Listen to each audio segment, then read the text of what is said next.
When you wish upon a star, makes no difference who you are. Anything your heart desires will come to you. Aaron Rodgers, you and the Green Bay Packers just won the Super Bowl. What are you going to do next? I'm going to Disney World. Your dreams come true. YouTube Nation, Main Event TV, aka Meat TV, aka Super Bowl commercial with garbage last night, aka it was another great weekend for sports. And before I get started today, I want to say today's show is brought to you by Hockey Fights Cancer. That's right, people, when you go and buy this shirt, all proceeds go to cancer research, all right? Just let you know that. Now, before I get started, congratulations to the Green Bay Packers, or should I say Glass Bay Packers, because hell, even I'm hurt today, and yet I'm still in the game doing this. Yeah, I know. What the hell, y'all? But you know what? We'll get into that a little bit later. But first, I have a big bone to pick with hockey. For anyone who saw what happened last week, all right? Because we're going to start all the way back. We're going to go through the week of sports throughout the weekend. That's right, all right? So, for anyone who didn't see what happened last week, check this out, man. Himself. Let's take a look here. A nice scene called DiPietro comes in front, and he takes a shot high on Matt Cook. No question about it. DiPietro gets a high shot on Matt Cook, who comes across the front. Look at the goaltenders might go at it. Here we go. Brent Johnson with DiPietro. I want to see it. Here we go. Oh, hit him with a left. He caught. Oh, you hit him. He's not going to hit him again. But he got a... That has to be the absolute worst goalie fight I've ever seen in my life. That's not a goalie fight. These are goalie fights.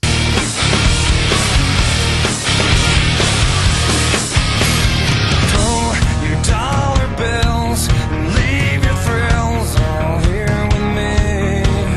And speak, but don't pretend. If you want me, hold me back.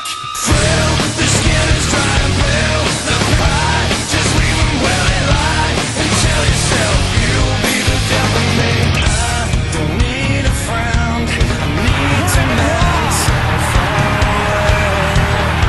So come sit by the fire and play a while, but you can't stay too long. It aches in every bone. I'll die alone, but not frail. The skin is dry and pale. The pain will never fail. So go back to the reality. Let the wings that get you high, just leave them where they lie. And tell yourself you'll be the devil made frail. The skin. All right, look. It's time for someone to set the record straight here, all right, with these goalies. All right, because I'm going to tell you something now. For being a goalie myself, all right, when I used to play hockey, you have to understand, we are very territorial people. All right, there's a reason why we have a crease. Hell, even some of us don't even like to come out of a crease. This guy came out of his crease and took a cheap shot at another guy's teammate. Now, let me tell you something, all right? Unless he has a beef with him, which for what I hear, he doesn't, there's no point of doing that. He's acting like an asshole. So I'm not surprised. When I first saw it, I was like, yeah, the other goalie's gonna come out and whoop his ass. And damned if he didn't, all right? Let me tell you something, because like I said, we are very territorial, all right? It's already bad enough. We're in the net. You're taking cheap shots at us. You guys, you come barreling down and running into us and carrying on. You have to understand we are very territorial, especially even in pregame or practice. No way in hell is the opposing team, if I'm defending that specific goal before we start, there's no way you're shooting on that goal. No, that's a fight waiting to happen. All right, you have to understand. And speaking of the fights, this guy gets hit once and, no, bull, man the hell up. I'm sorry. No, man up. I'm sorry, NHL, I don't know what you guys are doing babying these athletes, but the fact is, once he gets hit once and he falls, guess what? That other guy has the right to keep punching some sense into him, actually, until he understands, look, I'll never try that again. Or until he quits or something like that. Never do you stop a fight after one punch. No, that's not how it works, okay? But we're going to move on because NHL, clean it up. Clean that shit up. All this also pre-planned fights and shit, no. Clean it up. Off the face-off, no. Clean that shit up. Anyways. Let's move on, all right? Now, I said I talk about football, all right? Now, before I get started, let me tell you guys, over the weekend, we had the Wing Bowl. That's not competition. The Puppy Bowl. That's not competition. The Lingerie Bowl. Look. All right, we'll give the Lingerie Bowl its due, all right? It's not competition, but we'll give it its due for obvious reasons. Look, the fact is, the Super Bowl was very nice, and a lot of you guys picked the Packers. I said I picked the Steelers because they would be physical. And a lot of you guys said to me, what did you say? You said, the secondary, if it's spread out, it's strained, they can't do anything. They can't do anything against the Packers. And I agree with you guys. I said if they play coverage, if they over pursue too much, then they will lose. And what happened? The Steelers over pursued too much. It was ridiculous. I didn't understand what was going on. They were too busy worried about the big hit than just making a regular tackle or covering somebody. I didn't understand it. Ben starts throwing ducks. Anyone see that? He threw a duck right to him. The receiver was all the way down the field. The ball didn't even get to him. Didn't even get to him. Like, I didn't understand it. So all you guys who picked the Packers, congratulations, okay? Congratulations. And I had said before also, I said, if Mendenhall doesn't run, because that's what they have to do. They have to run the ball in order to have a chance. And what happened? They ran the ball. And they actually had a chance till the end. So the Steelers made a lot of problems. They made a lot of problems on their own, actually. A lot of mental mistakes, discipline mistakes, a lot of penalties were being called. And a lot of people keep saying, oh, well, that last play, the guy was, it was contact before the ball.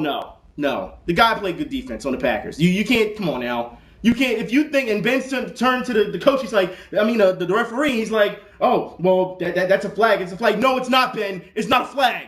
It's not a flag. All right? It's good defense. That's all it was. Give them their due. All right? Anyways, let's move on. Because for anyone who saw basketball, like I said, it was a great weekend. Oh, no, let me start with basketball just yet. Not just yet. Let's talk UFC. Silva versus Belfort didn't last long. As people already know, Silva is the greatest fighter in the world. And a lot of people are saying, well, it was rigged. And I don't think it was rigged. All right? I don't think it was rigged. And it was like, well, if you know Belfort's style, he said, look, Belfort got caught. He got caught with a nice kick. All right? It was that simple. But the fact is, a lot of people are saying now, even though Silva's a show-off, we've seen this in a couple other fights, he's kind of arrogant. We also know the guy's talented. I know, like I said, a lot of people will sit here and say Silva's not the best in the world. George St. Pierre's the best in the world. Hey, whatever. It's all opinion, okay? I don't have a problem with either fight. I think both of them are great. But the fact is, Silva did what he needed to do last night, over the weekend. He did what he needed to do, and he beat Belfort, all right? Whoever the next contender is, step the hell up and let's see if you can beat him. That's simple. Now let's get into basketball. Earlier last week, damn, I keep doing that, don't I? Look, last week, we saw LeBron drop 51 on the Magic, all right? All right, fine. LeBron came to play. No one else did, though. All right, but they still got the job done. However, the Magic went around on Sunday and lost to the Celtics. Like, I don't understand. Dwight Howard, you have to understand, stop crying. And there's a lot of times that he doesn't cry, actually, that they give him text.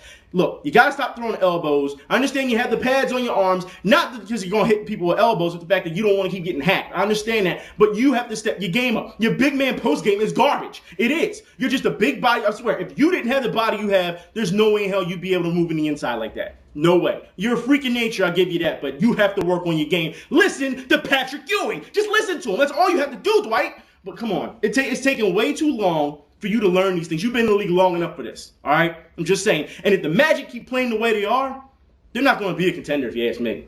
All right? Anyways. But seriously, Boston, like, if Boston gets healthy, I don't see anybody beating Boston. Even LeBron, that's right. LeBron came out and said last week that he doesn't even think the Heat stand a chance against Boston. Now, I don't know if that's just billboard material, trying to hype his team up or whatever, but that's what he said.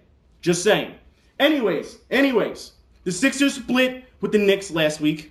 We'll say that's over the weekend, actually. I'm messing up a lot today, ain't I? I told you, man. Anyways, they split over the weekend with the Knicks, all right? And as far as I'm concerned, just give Amari the MVP. I'm telling you now. Because without him, that goes nowhere. Even the kid Fields, he's really good, but it doesn't work. All right? It doesn't work without Amari. Just give him the MVP already. The Sixers, they looked okay. And a lot of guys, you've been asking me, do you think the Sixers are going to make the playoffs? Look, it's too early to say that. They're still playing teams, and they're beating teams that are under 500. Every once in a while, they beat an over 500 team, but you have to understand it's not consistently. All right? Evan Turner still isn't looking great. He's doing okay, but he's not looking great. He's not looking as the first-round pick, John Wall or whoever. He's just not looking great still. All right, Elton Brand has turned into this stat monster all of a sudden, and you know what? It's fine. If he can play like that on a consistent basis, I'll give Elton Brand his due. But until he earns that, because you got to think he's getting paid a lot of money, and for the last couple of years, he's just been sitting on the bench and not doing anything. So, anyways, let's see where that goes. Like I said, once after the All-Star weekend, let's see how they adjust, because they have to start playing harder. All right, you just can't settle for what they have. No, you can't. And I told you guys before that when this comes down to it, you have to pass the first round of playoffs. As far as we've been in the last 5 years, you have to pass the first round of playoffs. So if you think you can see us beating Atlanta, the Magic, Boston, Miami, I don't see it. I just don't see it yet. All right? But like I said, let's see what they can do after the All-Star break. Maybe then they'll do something. But until then, don't get your hopes up too much, okay? Cleveland Cavaliers, they're about to break a record tonight against the Mavericks. The losing record, as far as I'm concerned, I'll go to Cleveland if y'all pay me. I'll play. Seriously. If those guys ain't going to show no heart, I'll come out there and play. But you know what? It's fine. You all right? It's fine. It doesn't matter at this point. It really doesn't. But look, guys, the NBA is looking really bad right now. And even though there's been quite a bit of entertaining games, it's still not enough because people still aren't getting excited until it's playoff time. You have to understand, if you're going to run this league, right, David Stern, you have to make it exciting all year round and not just big name teams. No, small market teams have to be exciting as well. You can't do that. I'm just saying you can't. Now, on top of it, last but not least, my Eagles fans. My God, my Eagles fans. Let me tell you something, all right? As we all know, Juan Castillo has been made, our offensive line coach has been made our defensive coordinator. Now, now for those who don't know Juan Castillo, let me break this down to you, okay? Castillo's been with the Eagles since 95, right? Okay, and then he became a tight ends coach in 97. He was a former linebacker, has coached defensive units before. He worked with linebackers and defensive line at Texas A&M Kingsville in, from 82 to 85, okay? And it was a defensive coordinator for Kingsville, Texas High School. Yes, high school. Since 1986 to 89. Then he rejoined Texas A&M Kingsville in the 90s. Look, has to be the worst. And Andy Reid said that this was the most comfortable pick. This is what they felt good with. What? This is what you feel good with? No, go out and take a risk. Go out and get somebody. You have to be kidding me. And then for those fans here, I've seen it on the news. I've seen it on sports radio. heard it on sports radio. I've seen it on sports channels. How can you be happy with this? How can you praise Juan Castillo? As far as I'm concerned, I'd rather him hire Carlos Ruiz at this time because he can run a better defensive unit than Juan Castillo. You have to be kidding me. And he keeps talking about in his interviews, family, determination. He's saying all the right things, but still, no. Like I said, no one will be, I'll put it like this. No one will be happy until it's time for the next season. Because we saw the same thing with the McNabb trade. People on TV was like, what do you feel about the McNabb trade? And people are like, who cares? It's Philly's time. Like, that's exactly how it's going to happen. Exactly. What do you think about Juan Castillo? Well, we're great now, but we don't care until the next season. Look, guys, it's time for Andy to go. I'm sorry. But if you look at what's been going on as of late, this is ridiculous, man. Seriously. All this week, you get rid of your vets, right? You trade your starting quarterback, which worked out well. We didn't know it was going to work out at the time. But think about what just happened all this season. You trade your starting quarterback. You get rid of all these vets that were great at what they did because you didn't want to give them the money because you thought they were too old and they couldn't perform, right? Then you turn around and you use your high draft round pick to get Kevin Kolb, right? And we're going to speak about that for a minute. And then what you do, you put him on the bench. You feel he's not worth anything. So that pick becomes a bust, and it blows up in your face. And then on top of it, over the weekend, Larry Fitzgerald, Arizona Cardinals, comes out and says the Cardinals need to do something to get Kevin Kolb. Yes, that's what he said.